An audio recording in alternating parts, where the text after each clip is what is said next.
داتا صاحب فرماتے ایک ابو مسلم نام کا بادشاہ تھا، اس کے دور حکومت میں ایک اللہ کے بندے کو چوری کے جھوٹے مقدمے میں جیل ہو گئی۔ جیلوں میں سارے مجرم نہیں جاتے، حضرت یوسف بھی جیل میں رہے ہیں، جیلوں میں سارے مجرم نہیں جاتے، یہ بھی خیال رکھنا، اور جھوٹے مقدموں میں جیلیں ہو ہی جاتی ہیں، یہ بھی اللہ والوں کی شان ہے۔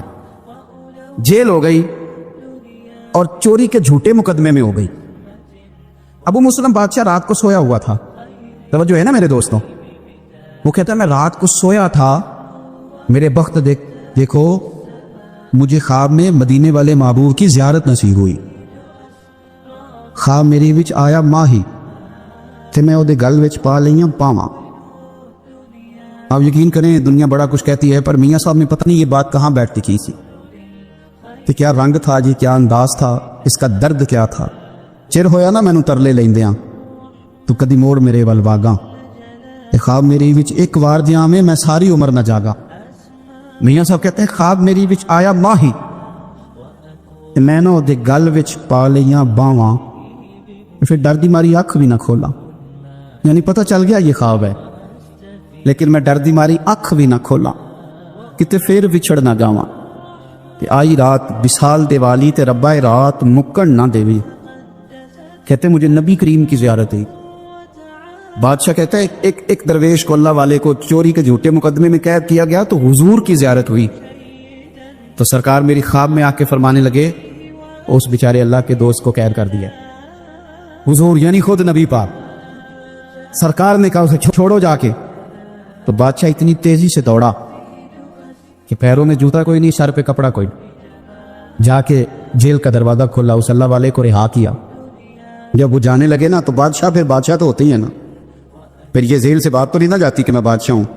جانے لگے تو آواز دے کے آنے لگا بزرگو کوئی حکم ہوا تو بتائیے گا، سنو عقیدہ رسالت کے ماننے والوں، کہنے لگا کوئی حکم ہوا تو بتائیے گا۔ تو بابا جی رخ پھیر کے کہنے لگے یار تجھے ابھی بھی سمجھ نہیں آئی، اور تو ابھی بھی نہیں سمجھا؟ اس نے کہا کیا مطلب؟ کہنے لگا تو ابھی بھی نہیں سمجھا، مجھے دشمنوں نہ چھیڑو، میرا ہے کوئی جہاں میں، تو ابھی بھی نہیں سمجھا؟ کا کیا مطلب؟ کہنے لگے جو آدھی رات کو تجھے سوتے کو جگا کے بھیجیں، نہ تو جوتا پہن سکے نہ سر پہ کپڑا لے سکے، جو آدھی رات کو تجھے بھیجتے ہیں، مجھے وہ کسی اور کی ضرورت رہنے دیتے ہیں؟ حضرت مولا علی فرماتے ہیں اگر تجھے دنیا میں سزا مل گئی تو بچ گیا ہے سمجھ، پھر اللہ کرم کرے گا، آخرت میں سزا نہیں دے گا۔ اور یہ یاد رکھ لے وما اصابکم من مصیبت فبما کسبت ایدیکم ویعفو عن کثیر، اللہ فرماتا ہے دنیا میں تجھے جو بھی تکلیف پہنچتی ہے وہ تیرے ہاتھوں کے کرتوتوں کی وجہ سے پہنچتی، ویعفو عن کثیر، فرمایا کثیر گناہ تو میں ویسے ہی معاف کر دیتا ہوں، یہ جو تیری زندگی میں دکھ ہے نا یہ بھی میری قلیل سزائیں ہیں، یہ کثیر پر سزا، یہ قلیل ہے، قلیل یہ جو تمہاری زندگی میں تکلیف ہے۔ انسان کو سزا ملتی، حضرت فضیل بن عیاض رحمۃ اللہ تعالی علیہ گھوڑے پہ بیٹھے تھے، گھوڑا شرارت کرنے لگ گیا، اچھلنے لگ گیا، کودنے لگ گیا، تو حضرت فضیل بن عیاض نیچے اترے، ایک کونے میں جا کے نماز کی نیت باندھ لی، 2 رکعت نماز پڑھی، پھر دیر تک استغفار پڑھتے رہے، روتے رہے، دعا کرتے رہے، واپس آئے، خادم عرض کرنے لگے حضور سمجھ نہیں آئی، گھوڑے نے تھوڑی سی شرارت کی، وہ بدکا ہے، آپ نے اس کو چھوڑا ہے اور چھوڑ کر کے آپ نماز میں لگ گئے۔ تو حضرت فضیل بن عیاض فرمانے لگے جب بندہ اللہ کی نافرمانی کرتا ہے نا تو جو چیزیں اس کی فرما بردار ہوتی ہیں وہ اس کی نافرمانی کرنے لگ جاتی، تو مجھے محسوس ہوا تھا کہ میں نے کہیں اللہ کی نافرمانی کی ہے، اس لیے ایسا ہوا ہے کہ میرے گھوڑے نے میری، تو میں توبہ کرنے لگا ہوں، اور آپ دیکھتا ہوں بیٹھ کے بلا کیا ہوتا ہے، میں نے سچی توبہ، حالانکہ مجھے یاد نہیں کہ میں کہاں بولا، پر کھری اور سچی توبہ کی، دوبارہ گھوڑے پہ بیٹھے تو گھوڑا بالکل صحیح ہو کے ساتھ چلنے لگ گیا۔ میرے بھائی جب یہ تنبیہ ہے اللہ کی طرف سے، یہ متنبہ کیا جاتا ہے کہ تو بعد آ جا۔ بہت ساری جگہوں پہ انسان کو وقتی طور پر اگر سزا مل جائے، نبی پاک علیہ السلام کی خدمت میں ایک صحابی آئے، بات مضبوط کر دوں، واقعہ سنایا ہے نا تو کچھ لوگ سمجھتے ہیں کہ یہ واقعہ ہے، تو میں ایک حدیث پاک امام بہقی کی لکھی ہوئی عرض کرتا ہوں۔ نبی پاک علیہ السلام کے ایک صحابی آئے اور ان کا سر پھٹا ہوا تھا، خون بہ رہا تھا، سرکار نے فرمایا کیا ہوا؟ عرض کی حضور ایک عورت جا رہی تھی، میری نظر پڑی، ابھی نظر پڑی ہے کہ میرے آگے ستون آ گیا تو میرے سر پہ لگ گیا۔ نبی پاک صلی اللہ علیہ وسلم نے فرمایا تیرے لیے خوشخبری ہے، اگر دنیا میں تیری غلطی کی تجھے سزا ملی ہے تو پھر رب تجھے قیامت میں سزا نہیں دے گا، پھر اللہ قیامت میں سزا بعض گناہ ایسے ہیں جن کی یہاں بھی سزا ملے گی اور وہاں بھی ملے، لیکن میرے بھائی پہلی بات یہ ہے کہ اللہ تعالیٰ اس غلطی کی یہی سزا دے لے، اور دعا فرمائے اللہ تبارک و تعالیٰ یہاں بھی معافی عطا فرمائے وہاں بھی معافی عطا فرمائے، اللہ درگزر ہی فرمائے۔ لیکن میرے بھائی ایک تو یہ سزا یہ ہوتی ہے کہ انسان جب گناہ کرنے لگتا ہے تو اللہ نعمتوں کے دروازے کھولتا ہے، مہلت دیتا ہے۔ 500 سال تک فرعون کو مہلت دی، کتنے؟ یہاں جو 5 سال حکومت کر لیتا ہے وہ کہتا ہے سب سے قابل میں ہی ہوں، مجھے مہلت بھی ملی ہوئی ہے۔ 500 سال مہلت دی اللہ تعالیٰ نے، اور فرعون کی قوم پر پتہ عذاب کس طرح کیا ہے؟ ٹڈیاں مسلط کر دی اللہ نے۔ یہ گھومتی نہیں چھوٹی سی، ہم اپنی زبان میں اس کو کچھ لوگ مختلف ناموں سے یاد کرتے ہیں، کوئی مکڑی کہتا ہے، کوئی کچھ کہتا ہے، مسلط کر دی، جاتی نہیں۔ ان پر بنی اسرائیل کے ان مقابل جو فرعون کی قوم تھی ان پر الزام اس طرح کا عذاب آیا کہ مینڈک مسلط کر دی اللہ تعالیٰ۔ برتن کھولتے تھے اندر مینڈک نکلتا تھا، دنیا کی ہر دوائی استعمال کرتے تھے لیکن مینڈک نکل آتا تھا۔ تھوڑا سا سمجھا کرے چیزوں کو، ہمارے رنگ نہیں زیادہ گورے کہ ہم پر عذاب نہیں آتا۔ کوئی بہت زیادہ اللہ تعالیٰ معاف فرمائے دولت نہیں جمع کرا بیٹھے شاہی خزانے میں کہ ہم سے پوچھا نہیں جائے۔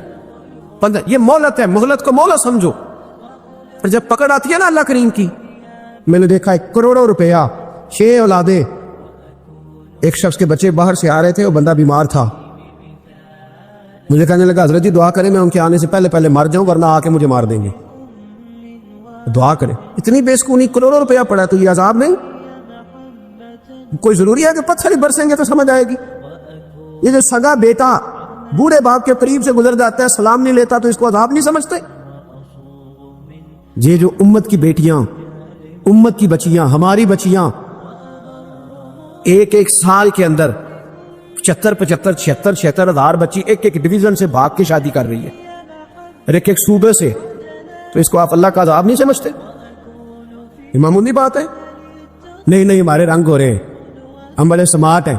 1500 سال مہلت دی نوح علیہ السلام کی قوم کو۔ کتنے سال؟ بول کے بتائیے، بول کے دوبارہ بولیے۔ 1500 سال۔ کوئی آدمی اپنی سمارٹنس پہ خوش نہ ہو جائے کہ 20 سال ہو گئے میں تو نافرمانی بھی کر رہا ہوں، روٹی بھی پک رہی ہے، میں تو حرام بھی کھا رہا ہوں، پھر بھی سب ٹھیک ہے۔ 1500 سال مہلت دی۔ پھر حضرت نوح کہنے لگے اللہ میں نے تو بڑا سمجھایا نہیں باز آتے، تو رب کریم نے فرمایا کشتی بناؤ۔ اللہ کے پیغمبر کشتی بنانے لگے تو قوم مذاق اڑانے لگے۔ اب کیا کرنے لگے ہو؟ اب کشتی بنانے لگے ہو، خیر تو ہے، قوم مذاق اڑا رہی ہے۔ حضرت نوح علیہ السلام کا آپ نے کشتی بنائی، پانی کہاں سے نکلا؟ نہ بارشیں ہوئی نہ سیلاب آئے، ایک تندور تھا اس کے اندر سے پانی نکلنا شروع ہو گیا۔ کبھی تندور سے بھی پانی نکلا ہے، پر جب نکالنے والا چاہتا ہے تو وہاں سے بھی ایک تندور سے پانی نکلا، اتنا نکلا اتنا نکلا اتنا نکلا کہ قوم ساری ڈوب گئی۔ قرآن مجید کے صفحات شہادت دیں گے کہ حضرت نوح کی قوم کا بچہ بچہ بہ گیا، بچے صرف وہ تھے جو حضرت نوح کے ساتھ ہو گئے، تباہ ہو گئی۔ اللہ بے نیاز ہے، بے نیاز۔ 1500 سال مہلت ملے اور تو پھر بھی کہے رب بڑا کریم ہے معاف کر دے گا۔ 1500 سال تجھے گنجائش دے اور تو کہے کوئی نہیں بات معافی ملنی چاہیے ابھی بھی۔ میرے بھائی حضرت صالح علیہ السلام کی قوم، حضرت صالح نے تبلیغ شروع کی تو کہنے لگے پہلے معجزہ دکھاؤ۔ جی آج تو نہ لوگ معجزے مانگتے، آج بھی لوگ کرامتے اور معجزے، اللہ معاف کرے جو چیزیں معجزہ تو ہو نہیں سکتا، لیکن آج بھی لوگ، آپ یقین کریں، کہتے ہیں یہ بڑی نمازیں پڑھتا ہے تو پھر بخشا کیوں نہیں گیا، پھر کیوں نہیں منو سلوا کیوں نہیں اترا اس پر، پھر میں بھی اسی طرح ہی ہوں، کیا اس کے اندر خوبی آ گئی؟ مولوی بھی ویسے ہی ہے، صوفی بھی ویسے ہی ہے، لوگ مان نہیں رہے، لوگ دلیلیں مان نہیں رہے، ابھی بھی لوگ بحث نہیں کرتے، کیا فرق آ جائے جی؟ ویسے ہی ہیں سارے۔ اللہ تعالیٰ سے ڈرنا چاہیے، ہمیں سامنے والے کی طرف دیکھ کر صحیح ہونے کا حکم نہیں ہے، ہمیں اپنی اصلاح کا حکم ہے، اپنی طرف دیکھ کے اپنے آپ کو ٹھیک کرنے کا۔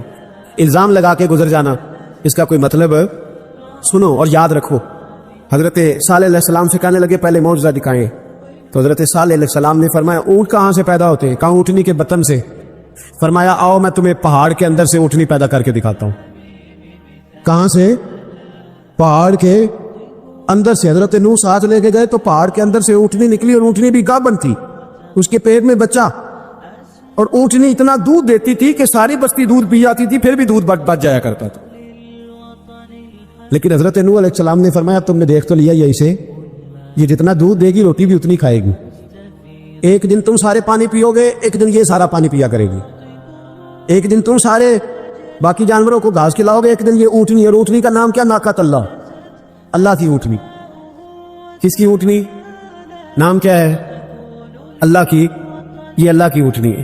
تو حضرت نوح علیہ السلام کی اونٹنی فرمایا اس کی بے ادبی نہ کرنا۔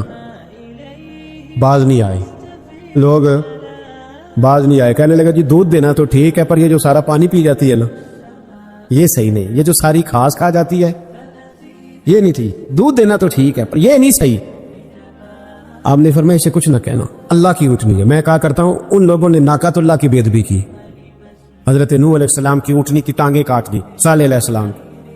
اور دیکھو اللہ بڑا بے نیاز ہے، اگر پیدا کرنا جانتا ہے تو حفاظت کرنی نہیں جانتا، لیکن رب کریم نے فرمایا نہ کرنا۔ انہوں نے ان کے پیر کاٹ دیے، کانوں پہ چھریاں لگائیں۔ اونٹنی جب مر گئی، اونٹنی اللہ تبارک و تعالیٰ کی وہ اونٹنی جب مر گئی تو حضرت صالح علیہ السلام کی قوم پر رب کریم نے زلزلہ بھیجا۔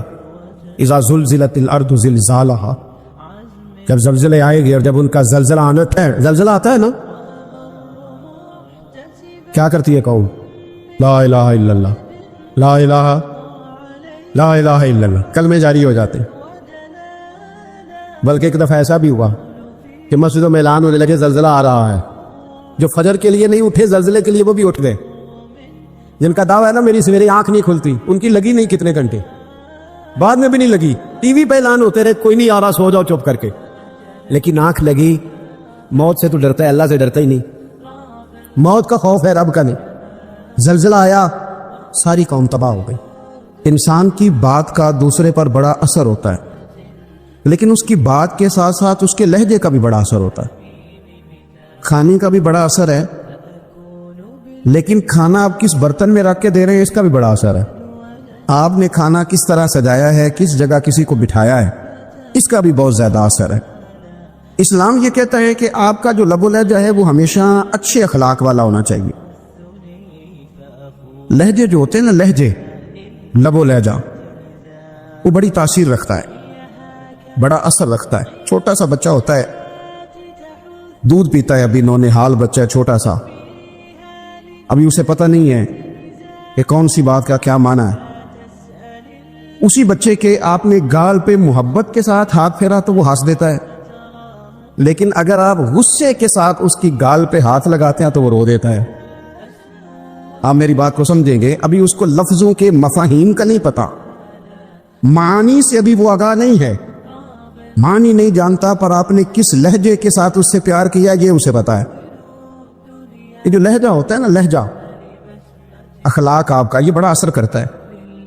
آپ نے گفتگو کی، لیکن اس گفتگو میں آپ کا انداز کیا تھا، لب و لہجہ کیا تھا۔ کچھ لوگ کہتے ہیں میں نے کوئی غلط بات کی ہے، بالکل ٹھیک بات کی ہے بھئی، آپ کی بات ٹھیک تھی، پر آپ کا انداز ٹھیک نہیں تھا۔ جہاں بات ٹھیک ہونا ضروری ہے نا، وہاں انداز ٹھیک ہونا بھی بڑا ہی ضروری ہے۔ آپ کے لہجے کا خوبصورت ہونا اور آپ کے لفظوں کا حسین ہونا بھی بڑا ہی ضروری ہے۔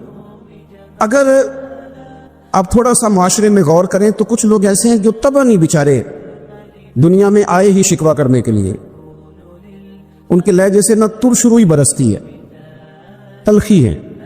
وہ جی میں فلاں آدمی کے پاس گیا تو اس نے میری بات نہیں سنی، فلاں شخص سے میری ملاقات ہوئی، میں نے وقت گزارا پر وہ بندہ ٹھیک نہیں نکلا، فلاں کے ساتھ میں آگے بڑھنا چاہ رہا تھا پر میرے معاملہ چل نہیں سکے۔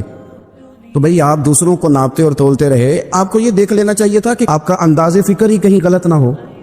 لہجے، اخلاق، یہ آپ کے لفظوں سے بھی زیادہ اثر بعض اوقات رکھتے ہیں۔ کسی نے کہا تھا کہ میرے لہجے میں غرور آیا تھا، اس کو حق تھا کہ شکایت کرتا تھا، میرے لہجے میں کچھ ایسا کہ جس پہ وہ بیچارہ پریشان ہو گیا، اب اس کا حق بنتا تھا وہ اس پہ شکایت کرتا۔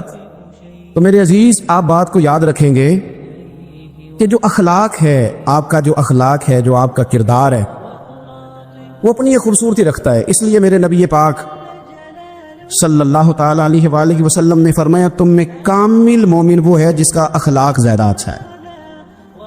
جو کہانیاں زیادہ سناتا ہے وہ نہیں، جو اپنی خدمات زیادہ بتاتا ہے وہ نہیں، جو باقی سب کی نفی کر کے کہتا ہے کہ دنیا میں کوئی بندہ ٹھیک نہیں صرف میں ٹھیک ہوں، وہ والا بندہ نہیں، بلکہ فرمایا جس بندے کا اخلاق زیادہ اچھا ہے۔ اخلاق دیکھیں، یہ جو آپ کا لہجہ ہوتا ہے نا، یہ بہت زیادہ اثرات مرتب کرتا ہے آپ کے گھر پہ بھی باہر بھی۔ آپ اگر اپنی گفتگو میں باڈی لینگویج کو تھوڑا سا اچھا رکھیں، کچھ لوگ ایسے ہوتے ہیں جو بات بڑی صحیح کرتے ہیں پر کچھ زیادہ ہی باتیں کرتے ہیں، تو زیادہ باتیں کرنے کی وجہ سے ان کی جو صحیح باتیں ہوتی ہیں ان کا بھی وزن خراب ہو جاتا ہے، کیونکہ وہ زیادہ باتیں کرتے ہیں، ہر وقت بولتے ہیں، ہر وقت بات کرتے ہیں، تو جب وہ ٹھیک بات بھی کر رہے ہوں تب بھی ان کی بات کا لوگ اثر قبول نہیں کرتے۔ لیکن اگر ان کا لہجہ باوقار ہو، بات وہ تھوڑی کریں پر جتنی کریں ذرا سونی کر کے کریں، گفتگو میں خود بخود اثر پیدا ہو جائے گا، بات اچھی لگے گی۔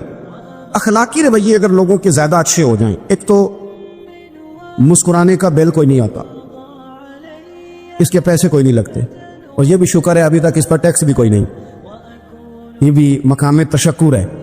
تو اگر آپ بات کریں اور اس میں تھوڑی سی مٹھاس پیدا کرنی، آپ تھوڑی سی بات میں نا مٹھاس، میرے ایک کلاس فیلو ہیں تو وہ تقریر کر رہے تھے اور میں سن رہا تھا، تو مجھے بعد میں کہنے لگے آپ تبصرہ کریں میں نے کیسی تقریر کی ہے۔ یہ ہوتا ہے نا جی، بعض اوقات دوست بیٹھتے ہیں بے تکلف تو کئی دفعہ کچھ باتیں ایسی ایک دوسرے کے ساتھ کرتے ہیں، تو مجھے کہنے لگے آپ بتائیں کہ میں بات کر رہا تھا تو کیسی تھی؟ تو میں نے کہا جب آپ بات کر رہے تھے تو میں ڈر رہا تھا، مجھے لگ رہا تھا کہیں آپ لڑ نہ پڑے۔ بھئی آپ اطمینان سے بات کریں، آپ تسلی سے بات کریں، آپ خندہ پیشانی کے ساتھ بات کریں۔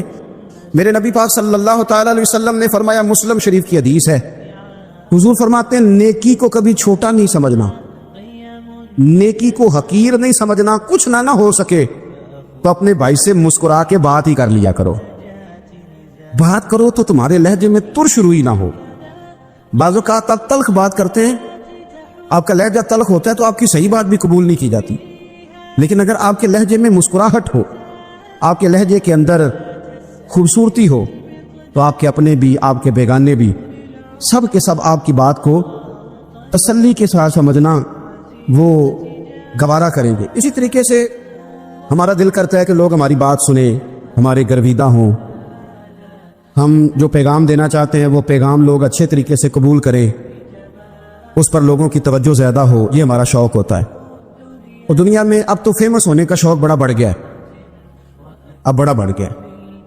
اب تو لوگوں کو نا شاید لوگ مقبولیت اسی کا نام لیتے ہیں کہ میرے اتنے لائکس ہیں، اتنے فالور ہیں، اتنے سارے لوگ ہیں تو شاید میں بڑا مقبول ہوں۔ یاد رکھنا، قابلیت سے زیادہ قبولیت ضروری ہوتی ہے۔